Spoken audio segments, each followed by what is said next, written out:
নেপালের রাজধানী কাঠমান্ডুর একটি কাঁচা বাজারের দৃশ্য এটি। টানা দুদিনের ভারী বৃষ্টিপাতে তলিয়ে গেছে শহরের অলিগলি থেকে প্রধান সড়ক। জলাবদ্ধতার কারণে বন্ধ আছে অধিকাংশ হাসপাতাল, বাজারঘাট ও শিক্ষা প্রতিষ্ঠান। ভূমিধসে ভিত নড়ে গেছে অসংখ্য বসতবাড়ি ও দোকানপাটের। অধিকাংশ বাড়ির ভেতরে কাদা পানি জমে থাকায় থাকার জায়গা নিয়ে বিপাকে পড়তে হয়েছে স্থানীয়দের। बाढी पीडितले गर्दाखेरि हामी चाहिँ एकदम बिजोग भइयो। अब हामी बस्ने कमाउने आएको, अब हामी कोठा भाडामा बसेको, हाम्रो त सम्पूर्ण चिज बगायो। हाम्रो पैसादेखि लिएर सम्पूर्ण अब हामीलाई त बिजोग बनायो, सबै केही पनि छैन। अब ডায়রিয়া সহ যে কোনো পানি শূন্যতায় এসএমসি রোড স্যালাইন নিন। কেনার সময় প্যাকের গায়ে এসএমসি লোগো দেখে কিনবেন। রাজধানী কাঠমান্ডুতে অন্তত 40 লাখ মানুষের বসবাস। গত কয়েক বছরে এত বড় দুর্যোগ দেখেননি উপত্যকাটির বাসিন্দারা। বন্যা ও ভূমিধসে শুধু কাঠমান্ডুতেই মারা গেছেন অর্ধশতাধিক মানুষ। দেশটির আবহাওয়া দপ্তর বলছে, গেল সপ্তাহে কাঠমান্ডুতে 24 ঘন্টায় যে পরিমাণ বৃষ্টিপাত রেকর্ড করা হয়েছে তা বিগত এক দশকের হিসাবে সর্বোচ্চ।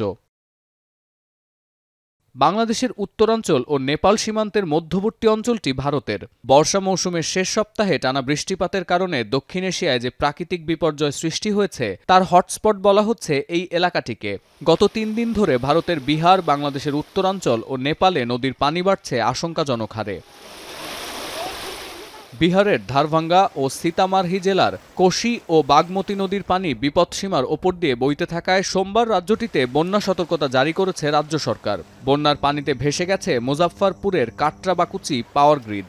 এতে বিদ্যুৎহীন হয়ে পড়েছে 45,000 বসতবাড়ি। পানিতে ঘর ভেসে যাওয়ায় গৃহহীন হয়ে পড়েছেন অন্তত 1 লাখ বাসিন্দা। पावर भी जो है बिजली वाला, ये एकदम पावर हाउस एकदम डूब गया है, जो हर लोगों में अंधकार छा गया है।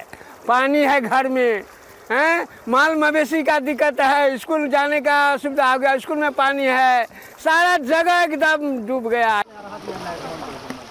বোট, অ্যাম্বুলেন্স ও বেশ কয়েকটি নৌকা ভাড়া নিয়ে সর্বাত্মক উদ্ধার অভিযান চালাচ্ছে বিহারের রাজ্য প্রশাসন। স্থাপন করা হয়েছে বেশ কিছু পুনর্বাসন কেন্দ্র। कहीं पर खबर आती है तो हम राहत पहुंचाने का काम कर रहे हैं। हमारे यहाँ लोग नाव, बहुत सारी संख्या में नाव हम लोगों ने हायर किया है। बोट, एम्बुलेंस है हमारे पास। राहत शिविर हमारे चल रहे हैं। हम लोगों को ड्राई फ्रूट्स दे रहे हैं, मेडिसिन दे रहे हैं। जल संसाधन की भी टीम लगी हुई है। कहीं पर तटबंध टूटने की खबर आई तो वहाँ पर लोगों को सुरक्षित निकाला जा रहा है। বৃষ্টিপাত থেমে গেলেও বন্যা ও ভূমিধসের ক্ষয়ক্ষতি সামলাতে ব্যস্ত সময় পার করছে বিহার রাজ্য সরকার। কেন্দ্র থেকেও দেয়া হয়েছে সহায়তার আশ্বাস।